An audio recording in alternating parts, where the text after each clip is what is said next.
એ હવે કોટન રહેતું નથી, પણ કોટનનું કાપડમાં રૂપાંતર થઈ ગયું ડ્યુ ટુ ગૌણ ઉદ્યોગ, સેકન્ડરી ઉદ્યોગ કહીએ છીએ આપણે એમ, યાદ રાખજો. બરાબર, બે ઉદ્યોગો, એક પ્રાથમિક ઉદ્યોગ, પ્રાથમિક ઉદ્યોગમાં કુદરતી સાથે સંકળાયેલા સીધે સીધા ઉદ્યોગો, એને કહે છે કુદરતી પ્રાથમિક ઉદ્યોગો. ઓકે. ત્યારબાદ નંબર 2, એ જે કંઈ પણ વસ્તુ મળી છે એના ઉપર યોગ્ય પ્રક્રિયાઓ કરવામાં આવે છે સાધનો યંત્રો દ્વારા, માનવ શ્રમ દ્વારા, અને જે વસ્તુ તૈયાર થાય છે એને કહેવામાં આવે છે ગૌણ ઉદ્યોગ. હવે એની આગળ હવે જુઓ, જોઈ લો, અહીંયા કાપડ જે છે એ પણ તમે ડાયરેક્ટ વાપરી શકતા નથી. હે ને, કાપડ મળ્યું, જે તાકા તૈયાર થયા એને કંઈ પહેરી શકાતું નથી. ઓકે. તો એ પછી જે ઉદ્યોગ આવે છે એ આનુષંગિક ઉદ્યોગ, જેને કહેવાય ટેરિટરી ઉદ્યોગ, ટેરિટરી ઇન્ડસ્ટ્રી. આનુષંગિક ઉદ્યોગો, ટેરિટરી ઇન્ડસ્ટ્રી. હવે એ ઉદ્યોગ શું કરે છે? તો એ ગ્રાહકોને વપરાશ યોગ્ય, ડાયરેક્ટ ગ્રાહકો સાથે સંકળાયેલો છે. યાદ રાખજો.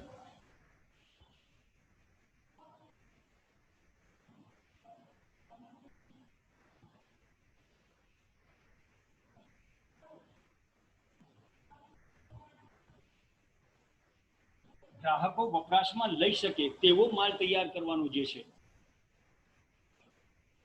બરાબર, એ ટેરિટરી ઇન્ડસ્ટ્રી, આનુષંગિક. દાખલા તરીકે ભાઈ કાપડ અત્યાર સુધી હતું, એ કાપડમાંથી સરસ મજાના કપડા બનાવવામાં આવે, બરાબર, રેડીમેડ કપડા. ઓકે.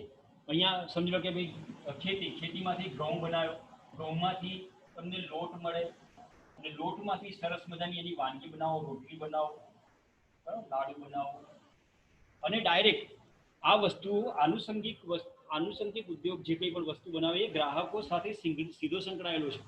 ગ્રાહકો સીધો એનો ઉપયોગ કરી શકે છે. દાખલા તરીકે કપડાં બન્યા સરસ મજાના, તો વ્યક્તિ પહેરી શકે. ઓકે. સરસ મજાની વાનગી બની, રોટલી બની કે જે કંઈ પણ તે બની તે કોઈ આરોગી શકે. આનુષંગિક ઉદ્યોગો, ટેરિટરી ઇન્ડસ્ટ્રી. તો ગ્રાહકો સાથે સીધો સંપર્ક, ગ્રાહકો સીધું જેનો ઉપયોગ કરી શકે, વાપરી શકે, એવો જે ઉદ્યોગ છે એને કહેવામાં આવે છે આનુષંગિક ઉદ્યોગ. ઓકે. આ 3 પ્રકારો ઉદ્યોગના ફરી એકવાર નજર કરી લો. પ્રાથમિક ઉદ્યોગ, કુદરત સાથે સીધા સંકળાયેલા જે કંઈ પણ ઉદ્યોગો છે એને કહેવામાં આવે છે પ્રાથમિક ઉદ્યોગો. કુદરત તરફથી તમને જે કંઈ પણ વસ્તુ મળે છે એના ઉપર યોગ્ય પ્રક્રિયાઓ કરી સાધનો દ્વારા, માનવ શ્રમ દ્વારા જે વસ્તુ તૈયાર થાય છે, વપરાશ યોગ્ય થાય છે, એનું સ્વરૂપ બદલાય છે, એવા જે ઉદ્યોગ છે એને કહેવામાં આવે છે ગૌણ ઉદ્યોગ, સેકન્ડરી ઇન્ડસ્ટ્રી. હજુ એનાથી આગળ સેકન્ડરી ઇન્ડસ્ટ્રી, ગૌણ ઉદ્યોગ, જે કંઈ પણ વસ્તુ બનાવી છે એ પણ વસ્તુ હજુ તમે ડાયરેક્ટ વાપરી શકતા નથી. તો એ ગૌણ ઉદ્યોગો જે કંઈ પણ વસ્તુ તૈયાર કરી છે એના ઉપર ફરી પાછી પ્રક્રિયા કરી અને ગ્રાહકોને વપરાશ માટે, બરાબર, ગ્રાહકો વપરાશમાં લઈ શકે એવો જે ઉદ્યોગ કહેવામાં આવે છે એને ટેરિટરી ઇન્ડસ્ટ્રી કહેવામાં આવે છે. આનુષંગિક ઉદ્યોગ કહેવાય, ગ્રાહકો સાથે સીધો સંકળાયેલો ઉદ્યોગ. અને 1 માર્કનો તમારો જવાબ સાંભળી લેજો મિત્રો. ઓકે. ગ્રાહકો સાથે સીધો સંકળાયેલો ઉદ્યોગ કયો છે? તો આનુષંગિક ઉદ્યોગ. ઓકે. જે વસ્તુનો ગ્રાહક ડાયરેક્ટ ઉપયોગ કરી શકે, ઓકે, એવો જે ઉદ્યોગ છે એ આનુષંગિક ઉદ્યોગ કહીએ, ટેરિટરી ઇન્ડસ્ટ્રી. આ 3 ઉદ્યોગના પ્રકાર. અહીંયા પ્રકરણ નંબર 1 આપણે પૂરું કરીએ છીએ. ત્યારબાદ જઈએ છીએ પ્રકરણ નંબર 2. તમારી એકમ કસોટીને ધ્યાનમાં લઈ અને 2 પ્રકરણો તમારા કોર્સમાં છે. નંબર 1 જોયું ધંધાનું સ્વરૂપ, એનો હેતુ અને એનું કાર્યક્ષેત્ર શું છે તે બહુ ડિટેલમાં ચર્ચા કરી છે. છતાં પણ ના ખબર પડે તો મને જરા વોટ્સઅપ કરજો, ફરી કંઈક સમજવા માટે પ્રયત્ન કરીશું. તમારી એકમ કસોટીના પેપર લગભગ અત્યારે વાત થયા મુજબ કે આવતીકાલે એ પેપર અહીંયા મળી જશે અને એ પેપર તમને વોટ્સઅપ કરવામાં આવશે. એના જવાબો તમારે લગભગ 5મી કે 10મી ઓગસ્ટ સુધી લખવાના છે અને અહીંયા સ્કૂલમાં જમા કરવાના છે. એક્ઝેક્ટ એની ગાઈડલાઇન શું છે એ હજુ પ્રોપર ખબર નથી. આવતીકાલે ખબર પડશે, એટલે આવતીકાલે ફરી પાછી ડિટેલમાં ચર્ચા કરીશું. હવે જઈએ આપણે પ્રકરણ નંબર 2. ઓકે.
ચલો વિદ્યાર્થી મિત્રો, ચેપ્ટર નંબર 2 ની શરૂઆત કરીએ.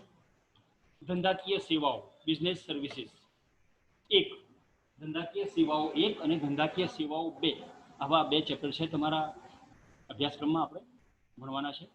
ધંધાકીય સેવાઓ 1, એમાં 4 સેવાઓનો સમૂહ થાય છે. 4 સેવાઓ આપણે આ પ્રકરણમાં ભણવાની છે. કઈ કઈ સેવાઓ છે? ધ સર્વિસ ઓફ ઇન્સ્યોરન્સ, વીમો જેને કહેવામાં આવે છે. નંબર 2 ટપાલ, પોસ્ટ, વખાર, ગોડાઉન કહીએ, સ્ટોરેજ કહીએ, ગોડાઉન, વાહન વ્યવહાર, ટ્રાન્સપોર્ટેશન, આવી 4 સેવાઓ. ઓકે, આપણે ગયા ચેપ્ટરમાં જોયા કે વાણિજ્ય એટલે શું, તો વાણિજ્ય એટલે વેપાર અને તેને આનુષંગિક સેવાઓ. તો અહીંયા હવે આનુષંગિક સેવાઓ આપણે ભણવાની છે. વેપારને મદદરૂપ થાય એટલા માટે, વેપાર સરળ બને એટલા માટે, વેપારને સહાય થાય, બરાબર, વેપાર તમે ઇઝીલી કરી શકો એ માટે કેટલીક સેવાઓ અનિવાર્ય છે, એની તમારે મદદ લેવી જ પડે છે. આવી જે બધી સેવાઓ છે એને આનુષંગિક સેવાઓ તરીકે ઓળખવામાં આવે છે. તો આવી જે 4 સેવાઓ છે એ આપણે ધંધાકીય સેવાઓ 1માં ભણવાની છે. વીમો, ટપાલ, વખાર અને વાહન વ્યવહાર. ઓકે, વીમાની શરૂઆત કરીએ.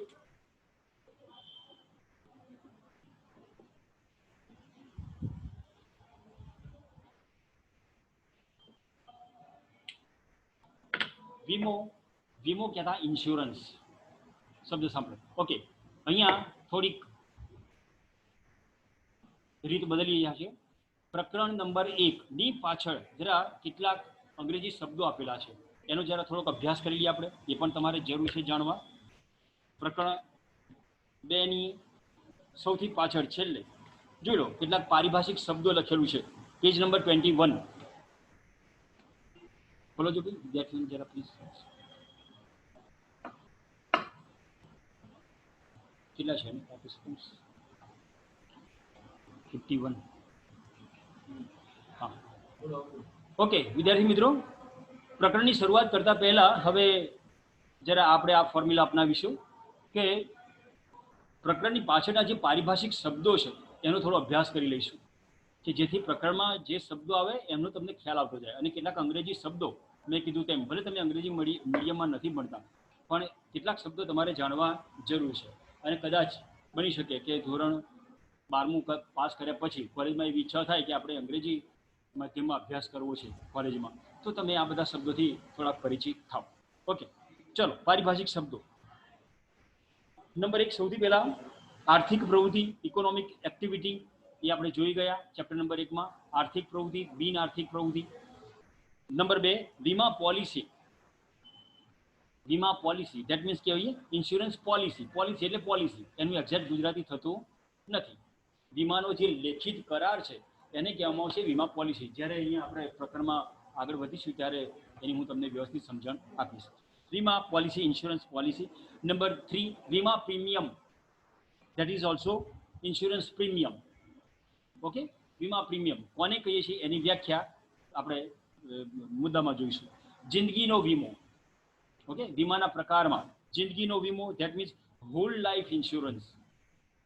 હોલ લાઈફ ઇન્સ્યોરન્સ શબ્દ યાદ રાખતા જોઈએ. હયાતીનો વીમો, હયાતીનો વીમો. એન્ડોમેન્ટ ઇન્સ્યોરન્સ, એન્ડોમેન્ટ ઇન્સ્યોરન્સ વીમાના પ્રકારોમાં ભણવાના છે.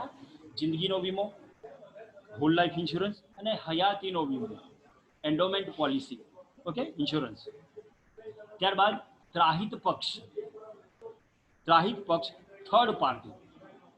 થર્ડ પાર્ટી 1, 2 ને બાદ કરતા ત્રીજી જે વ્યક્તિ છે એને કહેવામાં છે ત્રાહિત પક્ષ, third party.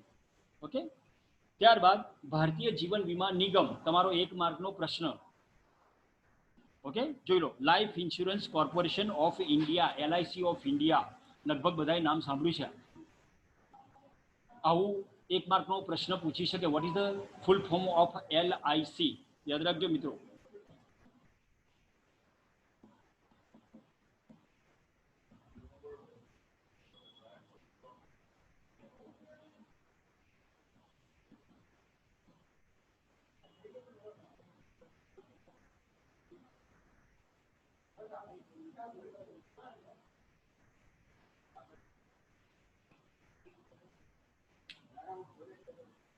LIC short form છે, ફૂલ ફોર્મ કરી દો, life insurance corporation of India, Bharat, અથવા ગુજરાતીમાં કહી દો ભારતીય જીવન વીમા નિગમ. નિગમ છે, કોર્પોરેશન છે. ઓકે, સરકારના અંડરમાં જે કામ કરે છે નિગમ છે. લગભગ બધાએ નામ સાંભળ્યું જ છે, બરાબર. એનું કામ છે એ વીમો ઉતારવાનું કામ છે, લોકોને વીમા કવચ પૂરું પાડવાનું કામ કરે છે. એલઆઈસી અને સારામાં સારી એક ભારતની કંપની, વીમા કંપની. ઓકે, ડિટેલમાં આપણે આગળ મળીએ છીએ. ભારતીય જીવન વીમા નિગમ, LIC of India, life insurance corporation of India, વીમા નિયમન અને વિકાસ સત્તા, વીમા નિયમન અને વિકાસ સત્તા, આઈઆરડીએ, ઇરડા, है ना, in short a IRDA, IRDA, it's also a short form. એ પણ યાદ રાખજો. શું છે? IRDA, insurance regulatory and development authority. Insurance regulatory and development authority એ એનું ફૂલ ફોર્મ છે. ઇરડાનું ફૂલ ફોર્મ યાદ રાખજો. સ્વીકૃતિ, એકનોલેજમેન્ટ, સ્વીકૃતિ કરવું, એકનોલેજમેન્ટ. ખાનગી કુરિયર સેવા, પ્રાઇવેટ કુરિયર સર્વિસ. કુરિયર સેવા આપણને બધાને ખબર છે, બરાબર. કુરિયર સર્વિસ, એક જગ્યાએથી બીજી જગ્યાએ તમારી જે કંઈ પણ અગત્યના દસ્તાવેજ મોકલવાના હોય તો જે સેવા કામમાં આવે છે અને કુરિયર સેવા કહે છે. પોસ્ટ અથવા પેલી બાદ પૈસા પણ ટ્રાન્સફર કરે છે, બરાબર. કુરિયર સેવા, કુરિયરમાં તમે એક જગ્યાએથી બીજી જગ્યાએ રૂપિયા મોકલી દો અને સાથે કુરિયરનો જે કંઈ પણ ચાર્જ હોય એ પણ તમે ભરી દો તો આ તમને સેવાઓ મળી શકે છે. એવી કુરિયર સેવા. પ્રાઇવેટ કુરિયર સેવા, ખાનગી કુરિયર સેવા. ટપાલ દ્વારા કિંમતની ચૂકવણી, ટપાલ દ્વારા કિંમતની ચૂકવણી, બાય પોસ્ટ તમે ચૂકવો છો તો VPP, value payable post, VPP short form યાદ રાખજો. વીપીપી, વેલ્યુ પેએબલ પોસ્ટ, બરાબર. તમારે કોઈ વસ્તુની ચૂકવણી કરવાની છે તમે પોસ્ટ દ્વારા કરી શકો તો વીપીપી. તમે કોઈ વસ્તુ મંગાવી હોય અને એ વસ્તુની તમારી કિંમત બાય પોસ્ટ તમે જ્યારે મોકલી શકતા હોય તો એને કહેવામાં આવે છે વીપીપી. ત્યારબાદ સીધું વિદેશી રોકાણ, સીધું વિદેશી રોકાણ, FDI, એ પણ શોર્ટ ફોર્મ જરા યાદ રાખો. Foreign direct investment, foreign direct investment. અત્યારે જે સરકાર વિદેશની જે કંઈ પણ કંપનીઓ છે એ લોકોને અહીંયા રોકાણ કરવા માટે બોલાવે છે. ઓકે, તો that is FDI, foreign direct investment. બહારની જે કંઈ કંપનીઓ છે, બહારની જે કંઈ પણ સરકારો છે એ ભારતમાં આવી અને રોકાણ કરે. ઓકે, તો આ રીતના જે કંઈ ઉદ્યોગો છે that is FDI, foreign direct investment. ત્યાર પછી અગાઉથી સંગ્રહિત રકમનું card, debit card, debit card. Okay, અગાઉથી સંગ્રહિત રકમ, તમારા પૈસા બેંકમાં પડેલા છે અને તમારે બેંકમાંથી એ રકમ ઉઠાવી છે એ માટે જે કાર્ડ વાપરો છો એને કહેવામાં આવે છે ડેબિટ કાર્ડ. ઓકે, જેટલી રકમ ઉઠાવો, દાખલા તરીકે 10,000 રૂપિયા તમારા ખાતામાં પડેલા છે, જેને એટીએમ કહે છે આપણે. હવે એ 10,000 રૂપિયામાંથી તમે 2,000 રૂપિયા વિડ્રો કરો છો, ઉઠાવો છો એટીએમ કાર્ડનું યુઝ કરીને. બધાને ખબર છે આ પણ સેવા. ઓકે, તો એ 2,000 રૂપિયા તમારા ખાતામાંથી ડેબિટ, તો હવે તમારા ખાતામાં રહેશે 8,000 રૂપિયા. 8,000 રૂપિયા. એટલા માટે એને કહેવાનું છે ડેબિટ કાર્ડ. તમારા ખાતામાં જે જમા રકમ હોય એ રકમ તમે જેટલી રકમ ઉઠાવતા જાઓ એટલી ઓછી થતી જાય, ડેબિટ થાય. એને ડેબિટ કાર્ડ કહેવામાં આવે છે. અગાઉથી સંગ્રહિત રકમનું કાર્ડ, ડેબિટ કાર્ડ. શીઘ્ર ચૂકવણી કાર યંત્ર, શીઘ્ર ચૂકવણી કાર યંત્ર. જુઓ, ગુજરાતી થોડું ઓકવર્ડ લાગે. ઓકે, એનું પ્યોર અંગ્રેજી શું છે ભાઈ? તો ધેટ ઇઝ ATM. એ આપણને યાદ રહે. પણ એનું એમ કે ભાઈ શીઘ્ર ચૂકવણીકાર યંત્ર એટલે શું એ ખબર પડે નહીં. But we know the word ATM. Okay, that is એનું ફૂલ ફોર્મ જરા એ પણ યાદ રાખજો. 1 માર્કનો પ્રશ્ન છે. Automated teller machine, ATM.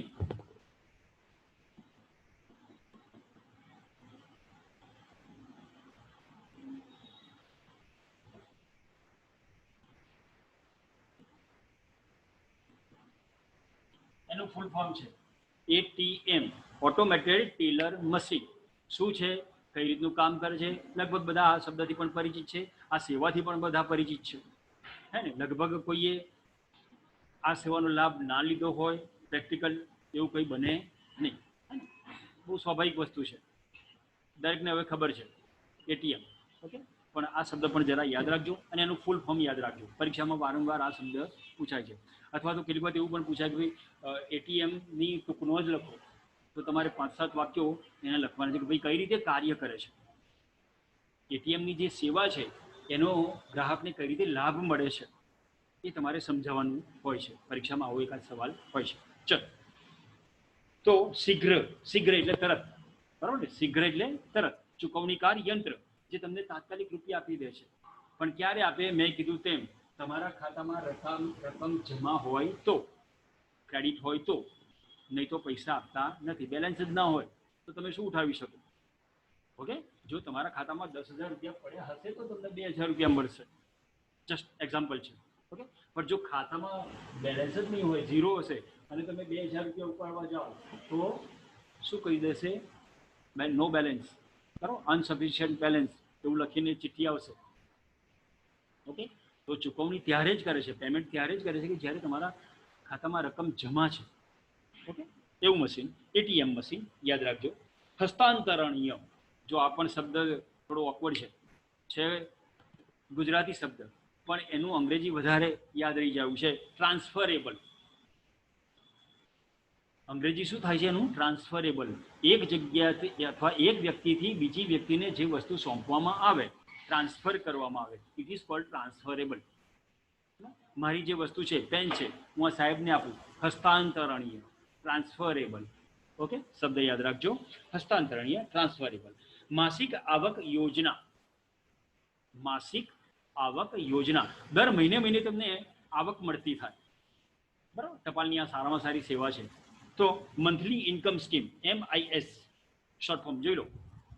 Monthly income scheme, દર મહિને કેટલીક રકમ તમે બેંકમાં મૂકી હોય, અને આ ક્યારે બને? કે જ્યારે કોઈ વ્યક્તિઓ પોતાની સર્વિસ પૂરી થઈ હોય અને જે કંઈ પણ પોતાની બચતો હોય, હે ને, આઈ થિંક 55-60 વર્ષ પછી એમની જે કંઈ પણ બચતો હોય એમની પોસ્ટમાં મૂકી હોય, સમજો 5-10 લાખ રૂપિયા, 15 લાખ રૂપિયા, જે કંઈ પણ નોકરીમાંથી છૂટા થયા હોય અથવા તો પોતાની બચતો જે કંઈ પણ રીતે સંગ્રહી હોય એ પોસ્ટમાં જઈને મૂકી દે, અને પોસ્ટમાંથી નિયમિત રીતે પગારની જેમ એ લોકોને આવક મળતી થાય, એનું વ્યાજ મળતું થાય.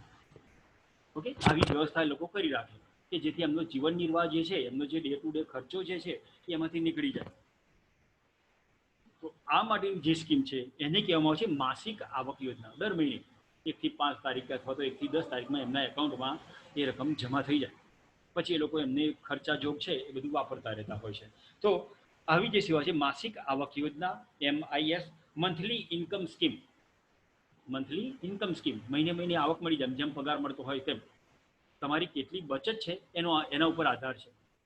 જો વધારે બચત હોય, 15, 20, 25 લાખ રૂપિયા બચત હોય તો એ પ્રમાણે તમને વ્યાજ મળતું થાય. જો ઓછી રકમ હોય તો દર મહિને તમને ઓછી રકમ તમારા ખાતામાં જમા થાય. આ રીતેની યોજના હોય છે, માસિક આવક યોજના. જકાત ભર્યા વગરના માલની વખા, આ પણ ખાસ અગત્યનું. ઓકે, જેને કહેવામાં આવે છે બોન્ડેડ ગોડાઉન. બોન્ડેડ ગોદામ, જો કૌંસમાં લખ્યું છે બોન્ડેડ ગોડાઉન. જકાત ભર્યા વગરની વખારો શું છે એ આપણે ચેપ્ટરમાં ભણીશું. અત્યારે આટલું યાદ રાખો. ઓકે, જકાત ભર્યા વગરની વખારો જેને કહે છે બોન્ડેડ ગોદામ. ઓકે, ત્યાર પછી સીતાગા. જો ઇંગ્લિશ શબ્દ છે સીતાગા, ગુજરાતી શબ્દ સીતાગા, અને એનું અંગ્રેજી આપણને વધારે યાદ રહી જાય છે કોલ્ડ સ્ટોરેજ.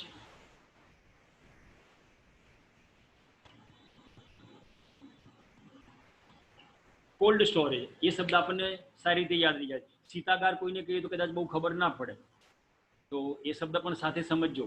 સીતાગાર કહેતા કોલ્ડ સ્ટોરેજ. કેટલીક વસ્તુ એવી જે હોય છે કે જે જો તમે બહારના વાતાવરણમાં મૂકો તો બગડી જાય, નાશ પામે, નાશવંત વસ્તુ જેને કહેવામાં આવે છે. નાશવંત વસ્તુઓ છે જે કદાચ ખુલ્લા વાતાવરણમાં મૂકવામાં આવે તો એની અસરના લીધે એ વસ્તુઓ જલ્દી બગડી જાય છે. પેરિશેબલ ગુડ્સ જેને કહીએ છીએ, નાશવંત વસ્તુઓ. તો આવી વસ્તુઓને સંગ્રહવા માટે જે વ્યવસ્થા કરવામાં આવે છે એને કહેવામાં આવે છે સીતાગા, કોલ્ડ સ્ટોરેજ. એ કોલ્ડ સ્ટોરેજમાં એવું વાતાવરણ ઊભું કરવામાં આવે છે, એવી ઠંડક રાખવામાં આવે છે, ઠંડકમાં રાખવામાં આવે કે જેથી એ વસ્તુઓ ત્યાં સલામત રહી શકે, એના ગુણધર્મો એમને એમ જળવાઈ રહે, જ્યારે પણ બહાર કાઢો ત્યારે તમે એનો વપરાશ કરી શકો એવી પરિસ્થિતિમાં મૂકવામાં આવે. એવી જે સગવડ છે એને કહેવામાં આવે છે શીતાગાર, કોલ્ડ સ્ટોરેજ. કોલ્ડ સ્ટોરેજમાં મૂકવામાં આવે છે. દાખલા તરીકે દૂધ જેવી વસ્તુ છે, બરાબર, શાકભાજી છે, ફળો છે, માછલી છે, બરાબર. અમુક સમય થાય એટલે આ બધી વસ્તુઓ બગડી જાય છે, પેરિશેબલ, નાશવંત છે, પણ એને લાંબા સમય સુધી જો તમારે વાપર્યું હોય તો ઓકે, કારણ કે ઉત્પાદન એટલું બધું થયેલું હોય છે, હવે તાત્કાલિક તો તમે વાપરી ના શકો, તો એના માટે જે વ્યવસ્થા કરવામાં આવે છે એ શીતાગારની વ્યવસ્થા છે, કોલ્ડ સ્ટોરેજ. વધારાનો જે કંઈ પણ સ્ટોક છે એ તમે કોલ્ડ સ્ટોરેજમાં મૂકી દો, જેમ જેમ જરૂર પડે એમ એમ એ કોલ્ડ સ્ટોરેજમાંથી તમે વસ્તુઓ વાપરતા રહો છો. ઓકે, કોલ્ડ સ્ટોરેજ પ્રકરણમાં આવશે, ફરી પાછા ડિટેલમાં આપણે અભ્યાસ કરીશું એનો. આયાત જકાત, આયાત જકાત 5 મિનિટ ઓકે. આયાત જકાત, કસ્ટમ ડ્યુટી. માલ તમે જે આયાત કરેલો છે અને તમારા ગોડાઉન સુધી લાવવા માટે સરકારને કેટલીક જકાત ભરવી પડે છે, જકાત નાકા હોય છે, ઓકે, અને ત્યાં જે ભરવી પડે છે એને કહેવામાં આવે છે આયાત જકાત, કસ્ટમ ડ્યુટી, કસ્ટમ ભરવી, ઓકે, એ શબ્દ કહેવામાં આવે છે. હવે અહીંયા શોર્ટ ફોર્મ છે કેટલાક, એ જરા યાદ રાખો. IMO, instant money order. IMO તો આપણને કદાચ ખબર હશે, એમઓ કરવું, ઓકે, એ આ પણ ટપાલની એક સારામાં સારી સેવા છે. જો કે આ બધી હવે આઉટ ઓફ ઓર્ડર છે, હવે લગભગ બહુ ઓછા લોકો આનો ઉપયોગ કરતા હોય છે, કારણ કે જે ઇન્સ્ટન્ટ હવે તો એક ખાતામાંથી બીજા ખાતામાં ટ્રાન્સફર થઈ જતા હોય છે, એટલે બહુ સેવાઓ બહુ છે. પણ દૂરના ગામડાઓ સુધી જ્યારે તમારે આવી બધી રકમો મોકલવાની હોય ત્યારે આ સેવાનો તમે ઉપયોગ કરી શકો છો. તો IMO, ઇન્સ્ટન્ટ એટલે તરત. એમઓ, મની ઓર્ડર તમે કરી દો. કોઈ વ્યક્તિને તમારે પૈસા મોકલવા છે, રૂપિયા મોકલવાના છે, તો એ વ્યક્તિનું નામ ને બધું લખી અને તમે પોસ્ટમાં જઈ અને રૂપિયા આપી આવો. એટલે ભાઈ 5,000 રૂપિયા આ જગ્યાએ પહોંચાડી દેજો. એટલે 5,000 રૂપિયા વત્તા જે કંઈ પણ કમિશન થતું હોય તે 50-100 રૂપિયા જે કંઈ પણ લેતા હોય તે ટપાલના નિયમો અનુસાર એ રકમ તમે ટપાલ ઓફિસમાં જમા કરાવો અને ટપાલ ઓફિસ તમારા નિર્ધારિત સ્થળે નિર્ધારિત વ્યક્તિને, નક્કી કરેલ વ્યક્તિને એ રકમ પહોંચતી કરે છે. એવી જે સેવા છે એને કહેવામાં આવે છે ઇન્સ્ટન્ટ મની ઓર્ડર, ઓકે. ત્યાર પછીની સેવા છે EMO, electronic money order. Electronic, બરાબર, જેમ કીધું ને આપણે ઇલેક્ટ્રોનિક માધ્યમો દ્વારા એક જગ્યાએથી બીજી જગ્યાએ મની ટ્રાન્સફર થાય તમારા. તો આવું જે માધ્યમ લેટેસ્ટ જેને કહીએ, બરાબર, અત્યારે જે ટ્રેન્ડ ચાલે છે તે, તો electronic money order. Next CNG, compressed natural gas. CNG હે ને, વાહનોમાં જે વપરાય છે તે, ઓકે. CNG, અને આપણે ઘરમાં જે વાપરીએ છીએ it is called PNG, pipe natural gas, okay. બંને વચ્ચે જરા યાદ રાખજો ડિફરન્સ. CNG ધેટ મીન્સ વાહનોમાં વપરાય છે, કોમ્પ્રેસ્ડ ગેસ નેચરલ ગેસ છે, બરાબર. શોર્ટ ફોર્મ બધા યાદ રાખજો, પરીક્ષામાં એકાદ આવું શોર્ટ ફોર્મ પૂછાય છે. BRTS, ઓકે, ખબર છે ને આ બધી તો સેવાઓ આપણને. BRTS, bus rapid transit system, BRTS.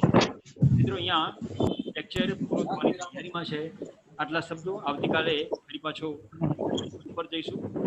સેવાઓ કઈ કઈ છે, એમાંનો અર્થ શું છે અને એના સિદ્ધાંતો કયા છે એ આપણે આવતીકાલે ભણીશું. Okay, thank you very much, by.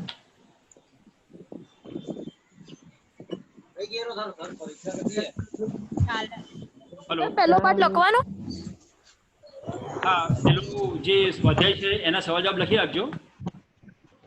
Okay, હવે કાલે કેમના પ્રશ્નો એ બધી માહિતી તમને કાલે આપીશ. ના કરશો, જો લગભગ પેપરમાં આજે લખ્યું છે કે ભાઈ 5 ઓગસ્ટ સુધી તમારે પેપર જમા કરાવવાના છે.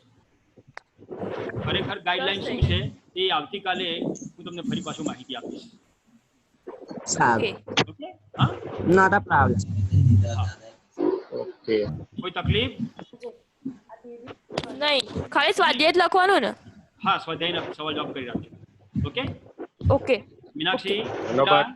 હા સાંભળો છો બેટા? હા. કોઈ પ્રોબ્લેમ નથી ને? ના. હા, ઓકે, બાય. ચલો. જો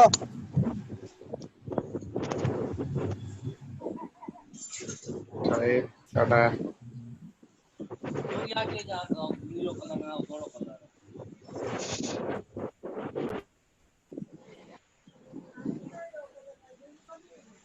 ધોળી ગયો તો ધોળી મંગાઈ. સ્વાધ્યાયમાં પારિભાષિક શબ્દો તે બી લખ્યું. એક ही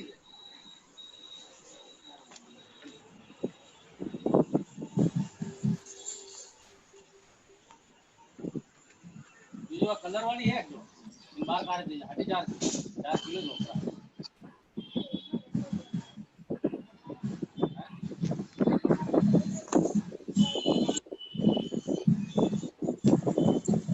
ये है क्या ये काट दे